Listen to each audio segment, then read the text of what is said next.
욥기 40장 15절 말씀부터 41장 11절 말씀까지 보겠습니다.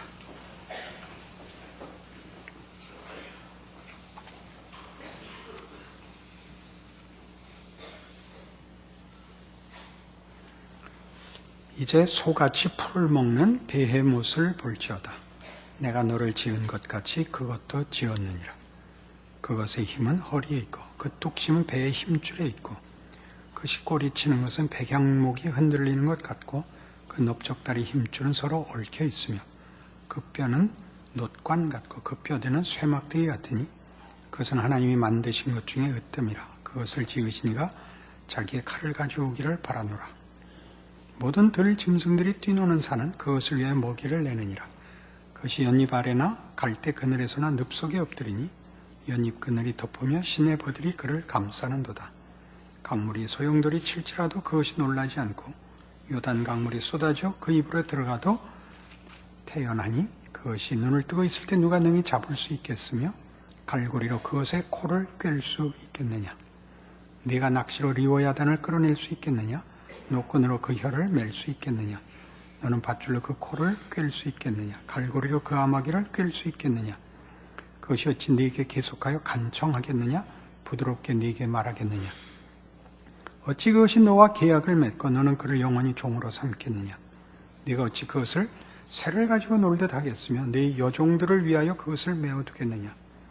어찌 장사꾼들이 그것을 놓고 거래하겠으며 상인들이 그것을 나누어 가지겠느냐.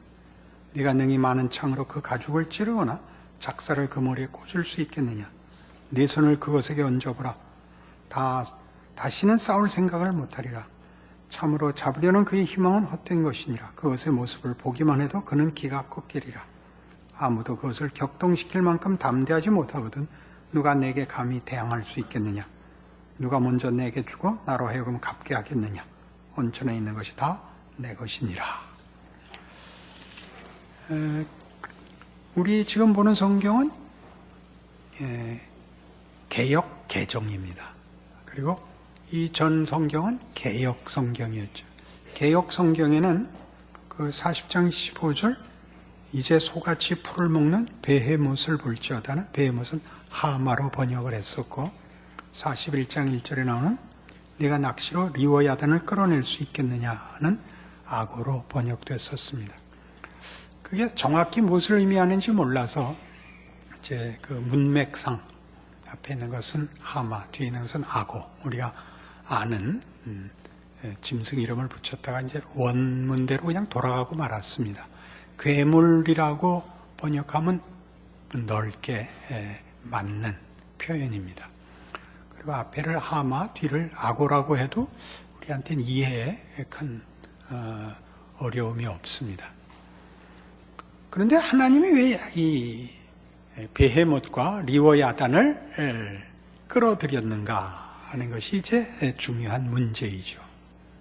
하마와 악어, 그래도 문맥상 맞고 좀 더 거칠고 큰 괴물, 짐승 이렇게 생각하셔도 됩니다. 하마를 꺼내놓고 한 얘기나 악어를 꺼내놓고 한 얘기나 그것을 네가 감당할 수 있느냐. 41장 5절에 보면 네가 어찌 그것을 새를 가지고 놀듯 하겠느냐. 마음대로 할 수 있겠느냐라는 뜻이죠. 그러면서 오늘 10절, 41장 10절에 보듯이 아무도 그것을 격동시킬 만큼 담대하지 못하거든 누가 내게 감히 대항할 수 있겠느냐 그럽니다.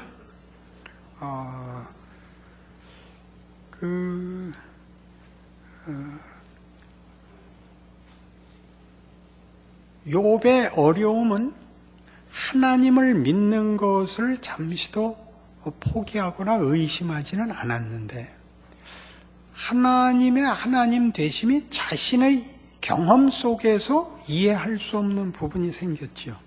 지금 욥이 받는 이해할 수 없는 원인을 모를 고난입니다. 친구들은 와서 욥이 당연히 먼저 알고 있었던 인과응보로 풀어내서 네가 뭔가 잘못했기 때문에 이 재앙이 임한 것이다 라고 얘기하고, 욥은 이제 우리 이 설정 자체가 그랬죠. 그는 의로운 사람이었습니다. 흠이 없는 사람이었고, 사단이 와서 하나님과 말하자면 하나님의 도전 앞에 그가 괜히 하나님을 섬기겠습니까?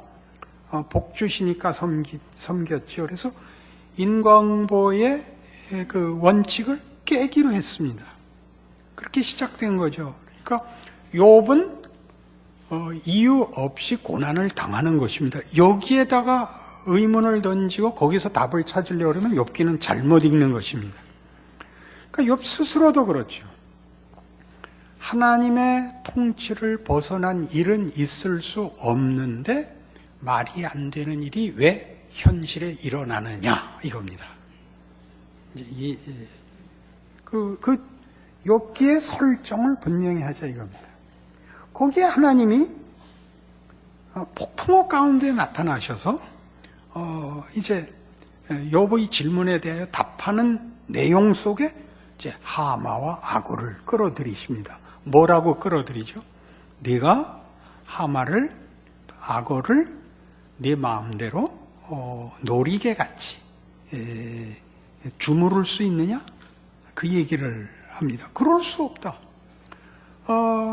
그걸 주무를 수 있는 사람은 나쁜 사람은 그러면 안 되죠. 그걸 주무를 수 있는 이는 나밖에 없다.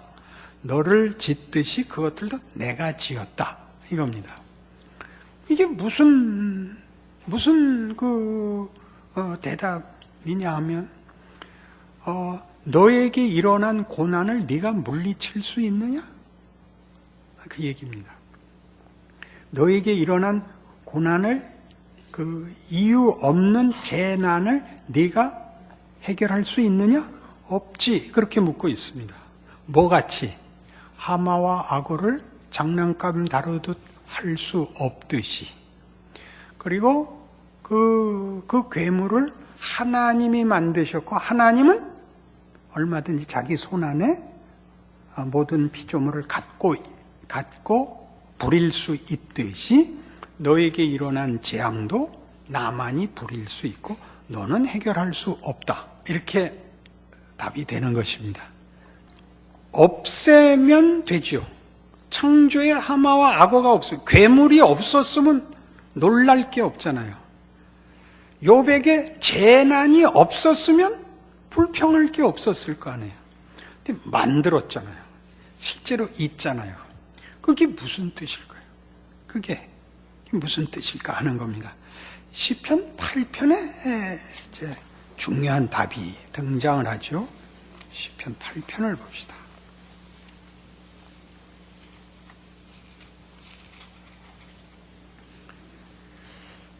여호와 우리 주여, 주의 이름이 온 땅에 어찌 그리 아름다운지요. 주의 영광이 하늘을 덮었나이다. 주의 대적으로 말미암아 어린아이들과 젖먹이들의 입으로 권능을 세우시며 이는 원수들과 보복자들을 잠잠하게 하려 하심이니이다. 주의 손가락으로 만드신 주의 하늘과 주께서 베풀어 두신 달과 별들을 내가 보으니 사람이 무엇이기에 주께서 그를 생각하시며 인자가 무엇이기에 주께서 그를 돌보시나이까. 그를 하나님보다 조금 못하게 하시고 영화와 존귀로 관을 씌우셨나이다. 주의 손으로 만드신 것을 다스리게 하시고 만물을 그의 발 아래 두셨으니 곧 모든 소와 양과 들짐승이며 공중의 새와 바다의 물고기와 바닷길에 다니는 것이니이다. 여호와 우리 주여, 주의 이름이 온 땅에 어찌 그리 아름다운지요. 이 시는 인간이 얼마나 존귀한 존재인가에 대한 다윗의 고백입니다. 인간이 얼마나 존귀한가. 하나님 다음 가는 존귀한 자리입니다. 하나님보다 조금 못하게 하신. 이 조금 못하게라는 건 비슷하게 라는 뜻입니다. 차이가 없는 이라는 뜻입니다. 대등하진 물론 않지만 너무 높아서 다른 피조물과 구별이 됩니다. 그리고 다른 모든 피조물을 다스리게 했습니다. 6절입니다. 주의 손으로 만드신 것을 다스리게 하시고 만물을 그의 발 아래 두셨으니 모든 소와 양과 들짐승이며 공중의 새와 바다의 물고기와 바닷길에 다니는 것입니다. 우리 하나님의 답변 중에 뭐가 나왔었죠? 뭐였죠? 들나귀, 낙타, 산염소, 말, 매, 독수리였잖아요. 그리고 이제 어디까지 왔어요? 베헤못, 리워야단까지 온 거예요. 이 바닷길에 다니는 것이니다. 이건 큰 괴물을 의미해서 이제 이걸 어떤 때는 고래라고도 번역을 해요. 바닷길에 다니는 거죠. 큰 짐승, 큰 괴물, 모든 피조물을 다스리게 했습니다. 그리고 여기 아주 중요한 답이 나오죠. 모든 피조물이 그렇듯이 너에게 일어나는 어떤 일도 그것을 같은 수평적 차원에서 대항할 대상이 아니고 너희는 그것들을 다스리는 그 위에 있는 존재란다. 악어와 하마보다 너희가 더 세서 그것을 물어뜯고 물리쳐야 되는 것이 아니라 그것 위에 너희는 있단다. 그것이 너희 발 아래에 있단다.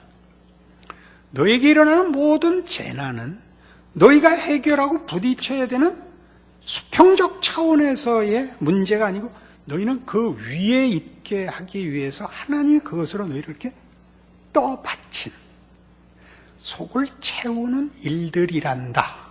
이게 말하자면 하나님의 답변입니다.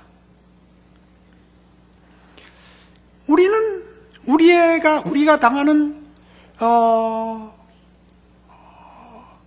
억울함들, 또 버거움, 이런 것들은 해결해야 되고 없애야 되는 것이라고 생각을 하고 욥기는 그렇지 않다고 얘기하는 대목입니다.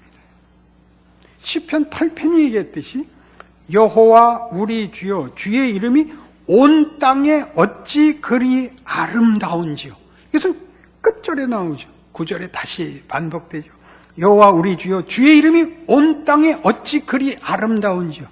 베헤못과 리워야단을 보고도 여호와 우리 주여 주의 이름이 온 땅에 어찌 그리 아름다운지요. 이제 그들과 이렇게 부딪히고 충돌하는 차원에서 이렇게 올라와 하나님께서 우리에게 씌우신 존귀와 관과 통치자의 입장에서 이제 그 모든 것의 존재 가치와 인간에게 부여한 특권들을, 지위를 보고 있습니다. 욥이 실컷 친구들과 싸우고 불평한 모든 것들은 자기를 그저 죽어서 없어지면 모든 것이 해결되는 존재로 이해하고 살아있는 동안 하나님이 그저 평탄하게 해주시는 것 외에 소원이 없는 수준에서 쑥 올라서게 되는 거죠. 무엇 때문에요? 하나님을 믿고 있는데 그 하나님은 우리가 우리에 대해서 기대하는 것보다 비교할 수 없이 큰 목적과 권세를 우리에게 허락했더라 하는 것입니다. 이게 욥기의 결론입니다. 이 문제는 참으로 놀라워서 예를 들면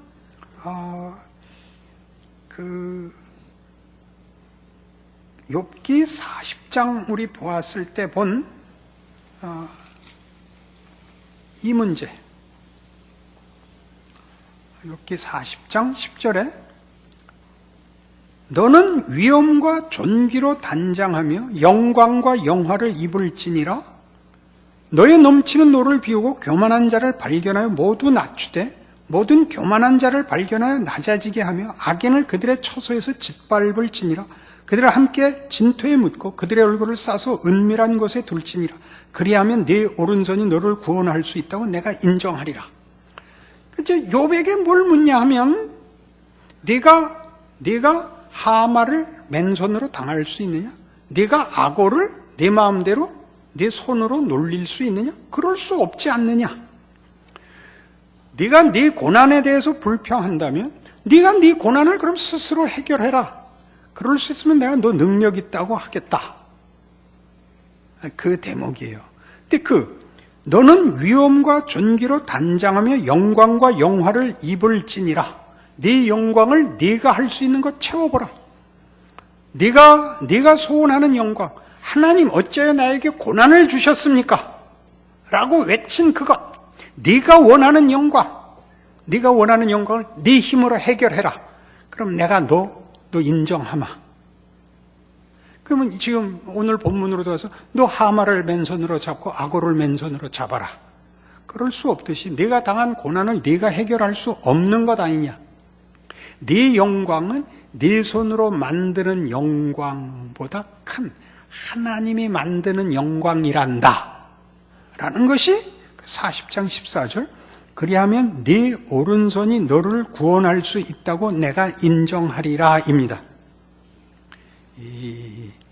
네 오른손이 너를 구원할 수 있다고 인정하리라 이겁니다.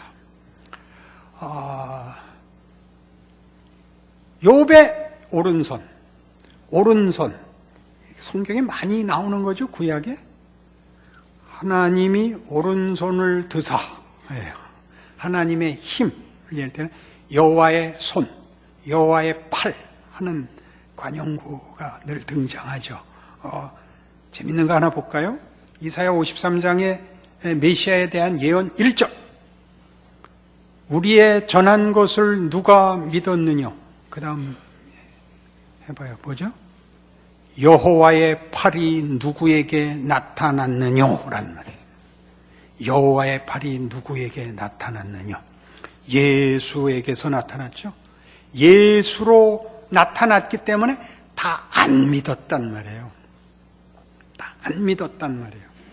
욥이 생각하는 것 같이 자기가 싫은 것을 해결해버리고 없애버리는 것이 인간의 영광이거나 인간이 가야 할 궁극적인 자리가 아니라 그것보다 위에 있는 우리의 손이 우리를 구원하는 자리가 아니라 하나님이 나를 구원하고 목적하는 더 높은 자리로 우리를 부르기 위하여 우리가 해결할 수 없는 일을 우리에게 주사 우리로 하여금 자기가 해결할 수 있는 것에서 손을 놓고 하나님만이 해결해 줄 수 있는 자리로 자신을 자기도 모르게 승격시키는 인생을 살게 하는 것이 하나님의 특별한 은총이더라 이겁니다. 예레미야 15장에 가면 이제 예레미야는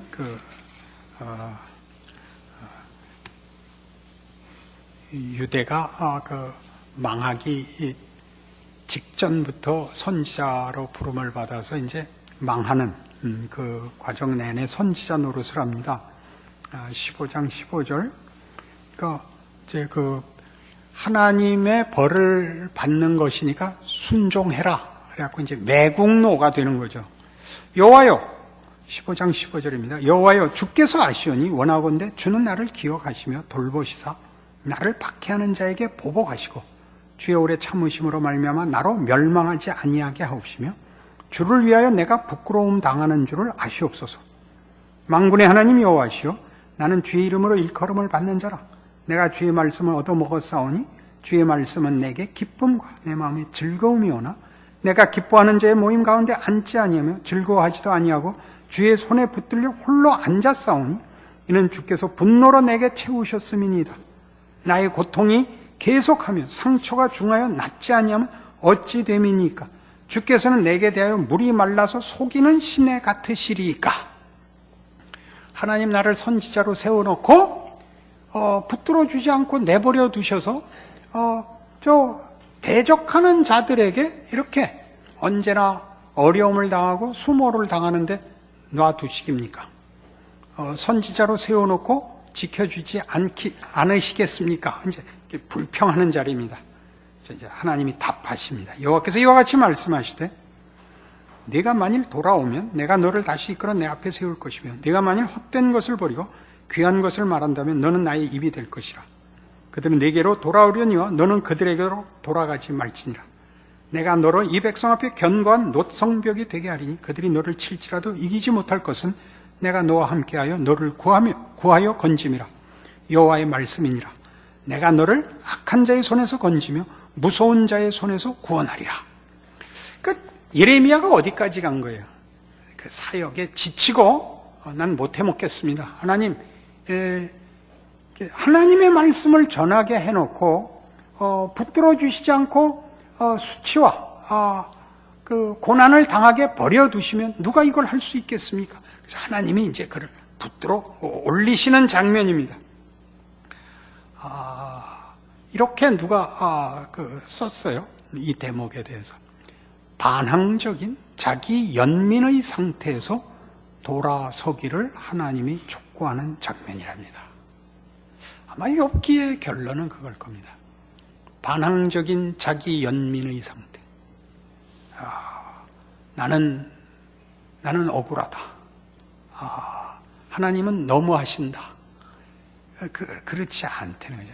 하나님은 너무하시지 않습니다.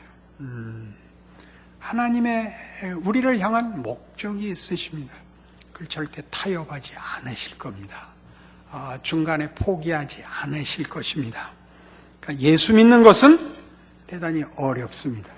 그러니 하나님이 우리를 지금 시편 8편에 나오는 것 같이 만물을 다스리게 하신다라는 뜻을 이해해야 합니다. 만물을 다스리려면 권력을 가지는 것이 아니라 저들 위에 서야 합니다. 모든 다른 피조물들 위에 서야 합니다. 하나님과 방불한, 이건 신성모독적인 비교가 아닙니다. 하나님이 우리에게 준 존귀, 청지기로 세운 직분에 대한 하나님의 훈련이 있습니다. 하나님의 교육이 있습니다. 그것 없이 아무 생각을 하지 않아도 되는 인생은 없습니다.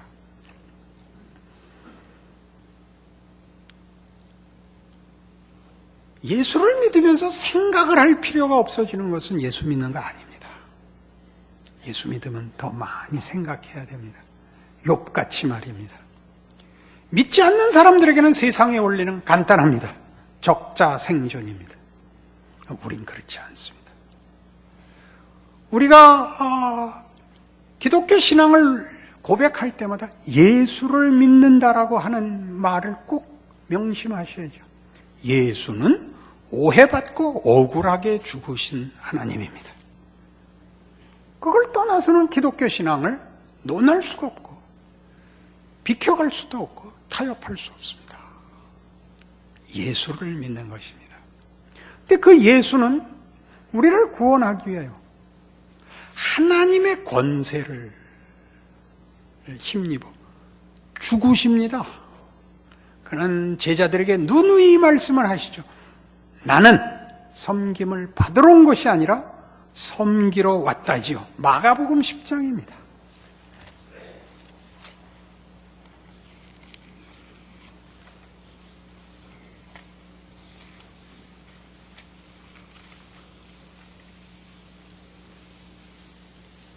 마가복음 10장 35절입니다. 세베대의 아들 야고보와 요한이 주께 나와 여짜오되 선생님이여 무엇이든지 우리가 구하는 바를 우리에게 하여 주시기를 원하옵나이다. 이르시되 너희에게 무엇을 하여 주기를 원하느냐 여짜오되 주의 영광 중에서 우리를 하나는 주의 우편에 하나는 좌편에 앉게 하여 주옵소서. 예수께서 이르시되 너희는 너희가 구하는 것을 알지 못하는도다. 내가 마시는 잔을 너희가 마실 수 있으며 내가 받는 세례를 너희가 받을 수 있느냐. 그들이 말하되 할 수 있나이다. 예수께서 이르시되 너희는 내가 마시는 잔을 마시며 내가 받는 세례를 받으려니와 내 좌우편에 앉는 것은 내가 줄 것이 아니라 누구를 위하여 준비되었든지 그들이 얻을 것이니라. 그러니까 이 두 제자는 뭘 요구했을까요? 세상적 권력과 영광을 요구했습니다. 주를 믿었으니 영원한 나라에서 보좌 우편과 좌편에 앉혀달라고 했습니다. 예수님께서 뭐라고 답하셨다고요? 너희가 구하는 것을 알지 못하는도다. 내가 마시는 잔을 너희가 마실 수 있으며 내가 받는 세례를 너희가 받을 수 있냐? 너희가 내 고난을 대신할 수 있느냐? 이건 너희는 결단코 못한다. 그 얘기입니다. 이 두 제자는 못 알아듣고 할 수 있다 그랬죠. 할 수 있다고 하자 주께서 이제 그들이 말하되 할 수 있나이다. 예수께서 이르시되 너희는 내가 마시는 잔을 마시며 내가 받는 세례를 받을 것이다. 그럽니다. 부정과 긍정, 이게 뭘까요?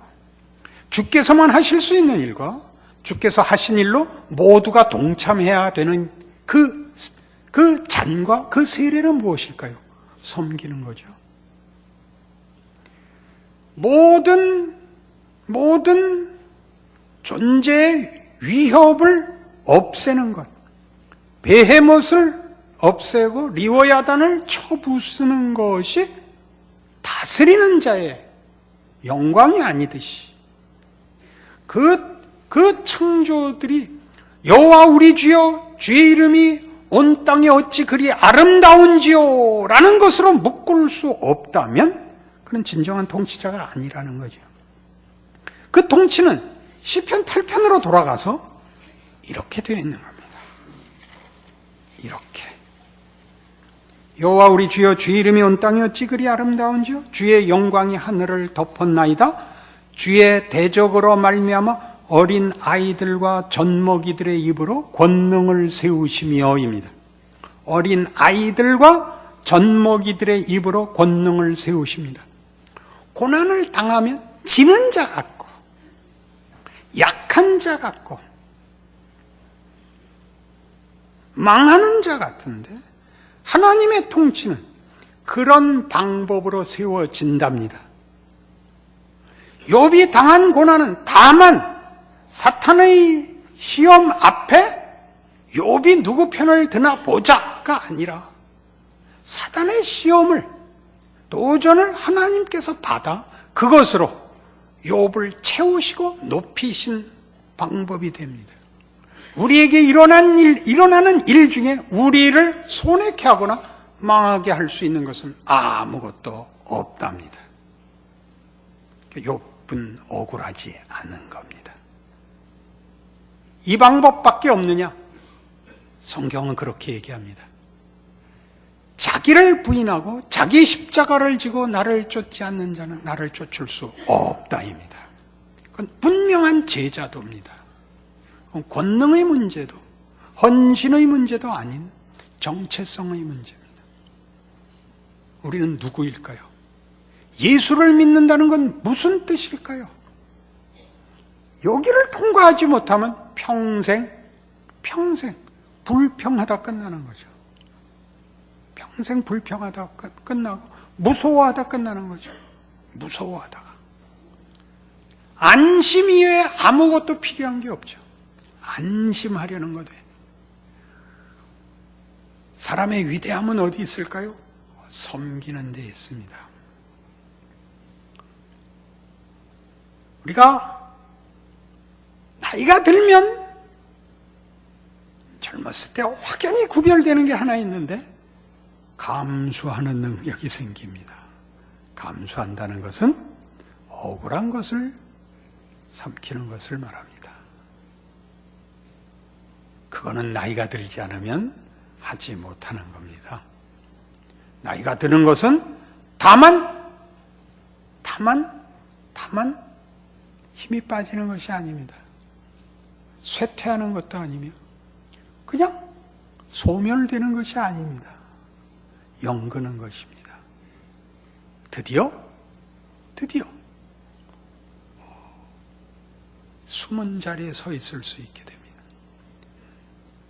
드디어 나라를 위하여 기도할 수 있고 우리 후손을 위하여 기도할 수 있게 됩니다.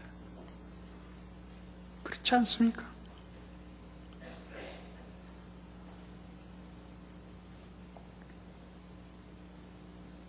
하나님께서 이 말씀을 하기 위해 폭풍우 속에 찾아오십니다. 내가 당하는 고난과 내가 한 모든 불평들은 하나님의 진정성을 가지고 개입한 폭풍우 같은 간섭이었다. 너 아느냐? 내가 성의를 다하여 내 진심과 모든 노력을 기울여 개입한 하나님의 손길이었다. 너 아느냐? 그렇게 묻는 겁니다. 너 아느냐? 2차 세계대전에서 가장 유명했던 사건은 노르망디 상륙작전이었습니다. 노르망디 상륙작전은 보기보다 연합군이 예상한 것보다 고전이었습니다. 그날 상륙작전을 개시한 날 그 해안을 점령하고 넘어서 그러니까 우리 식으로 얘기하면 부산에 들어와서 경주까지 올 줄 알았습니다. 거기까지 갈 작정인데 어림도 없었습니다. 하루 종일 고전해서 간신히 거기를 올라서는데 그때 주력을 이루었던 미군 병사들이 나이가 몇 살인지 아십니까? 19입니다. 19. 19이 뭔지 알죠? 19살.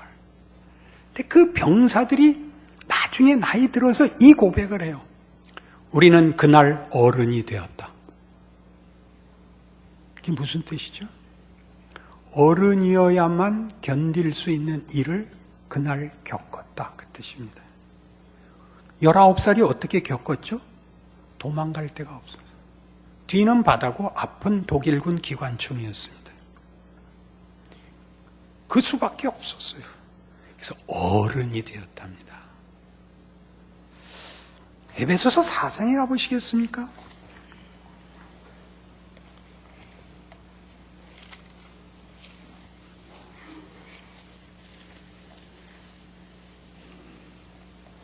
신약성경 313페이지 에베소 4장 13절입니다.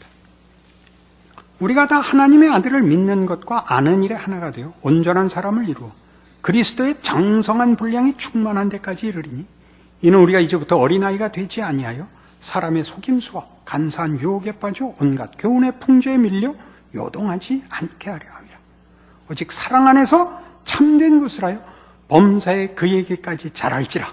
그는 머리니 곧 그리스도라. 그에게서 온몸이 각 마디를 통하여 도움을 받음으로 연결되고 결합되어 각 지체의 분량대로 역사하여 그 몸을 자라게 하며 사랑 안에서 스스로 세우느니라.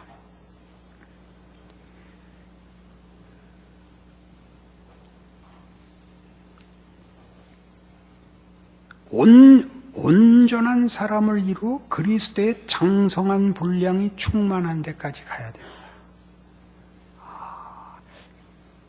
마라톤을 해보셨습니까? 마라톤을 하면 300m까지는 된대요. 마라톤은 41.195인가 그렇죠. 미터가 아니고 킬로로, 그죠? 300m 뛰면 못 뜁니다. 저는 그래도 한 500m까지는 갔던 기억이 있습니다. 그리스도의 장성한 분량이 충만한 데까지 요구되고 있습니다. 그러니까 쉽게 뭐라 그러지 마십시오. 예수 믿는 거 쉽지 않습니다. 쉽게 충고하지 마시고 쉽게 정죄하지 마십시오. 쉽지 않습니다. 예수는 우리의 죄를 위하여 죽으신 분이니까 할 말이 없습니다. 우리는 우리 마음에 안 드는 사람을 위해서도 뭐라 그러는데 우리 죄 때문에 대신 죽으신 분을 우리가 믿는 거니까 예수를 믿는다는 것은 무시무시한 표현인 줄 아셔야 됩니다. 여러분 소원이 다 이루어지고 이제 어려운 일이 없어질 그런 식의 기만은 안 됩니다. 성경은 그 약속한 적이 없습니다. 그래서 어디까지 가자고요? 오직 사랑 안에서 참된 것을 하여 범사에 그에게까지 자랄지라. 범사에 그에게까지 자랄지라. 그래서 무시무시한 말을 해요. 16절 다시 봐요. 그에게서 온몸이 각 마디를 통하여 도움을 받음으로 연결되고 결합되어 각 지체의 분량대로 역사하여 그 몸을 자라게 하며 사랑 안에서 스스로 세우느니라. 다른 것 없습니다. 하나님이 나를 사랑한다는 것이 확인되지 않으면 이 길은 못 갑니다. 모든 가치가, 모든 동력이 하나님이 나를 사랑한다는 것이 으뜸이면 다른 것이 넘어가지고 그것이 무너지면 어느 것도 견딜 수가 없습니다. 다른 것은 보상이 되거나 확인이 되지 않습니다. 다른 것은 확인할 수 없습니다. 하나님이 나를 사랑한다는 것이 유일하고 전부인 이유가 되지 않으면 신앙생활을 할 힘을 다른 데서는 쥐어짤 수가 없습니다. 욥은 그걸 배우는 겁니다. 내가 당한 모든 일이 하나님이 나를 사랑하사 타협하지 않은 그의 신실하심이라는 걸 배우는 자리까지 옵니다. 내가 당한 모든 고난이 나를 괴롭히거나 장애물이 아니라 하나님이 나를 위하여 준비한 것이며 내가 소원하는 것으로 하나님이 타협하지 않겠다는 것을 배우는 자리입니다. 그래서 욥기가 이렇게 길게 성경 한복판에 기록되어 있는 겁니다. 여러분 스스로를 돌아보십시오. 예수 믿는 게 뭔지 조금만 어려워지면 다시 의문이 생기잖아요. 그러면 여러분들이 믿음이 좋았다고 생각하는 순간은 어느 때뿐이에요? 그냥 고민하지 않아도 되는 때는 괜찮은 것이고 어려움이 생기면 딱 의심이 들잖아요. 하나님은 뭐하고 계신가? 이게 억울하죠. 욥이 내내 그 얘기한 거예요. 거의 답하시는 거예요. 넌 어떻게 하면 좋겠니? 너한테 일어난 모든 억울함과 고난을 물리쳐주면 그게 끝이었으면 좋겠니? 난 그렇게 못한다. 성경에다 써놓으세요. 난 그렇게 못한다. 여호와의 말씀이니라. 그렇게 써놓으세요. 그리고 여러분이 정하세요. 신앙생활의 명예가 어디 있는지. 하나님이 날 사랑한다는 것이 여러분의 유일한 명예고 자랑이 아니라면 신앙생활은 할 수 없다. 예수를 믿는 거다. 평안을 믿는 것이 아니다. 안심을 믿는 것이 아니다. 기억하시는 이 욥기의 증언이 되시기를 바랍니다. 기도하십시다. 하나님 아버지, 생각해보면 우린 늘 어린아이 같습니다. 하나님이 우리를 위하여 우리의 인생을 놓지 않고 계시고 적극적으로 개입하시고 붙들고 계십니다. 그러나 우리는 오직 고난을 면하는 것에 관심이 없습니다. 우리가 더 크고 더 힘있고 더 굉장해야 되는 것이 아니라 하나님의 사랑을 받는 자인 줄 알아야 합니다. 그러면 우리의 연약한 것, 모자란 것, 못난 것, 남들이 돌아보지 않는 모든 것 속에 여호와의 손길이 있음을 알게 됩니다. 예수님께서 그 길을 걸으셨고 우리에게 그 길로 부르십니다. 그 길 걸을 수 있게 하여 주시옵소서. 하나님의 자녀인 것 기억하고 인생을 사는 명예와 믿음의 담력을 주시옵소서. 예수님 이름으로 기도합니다. 아멘.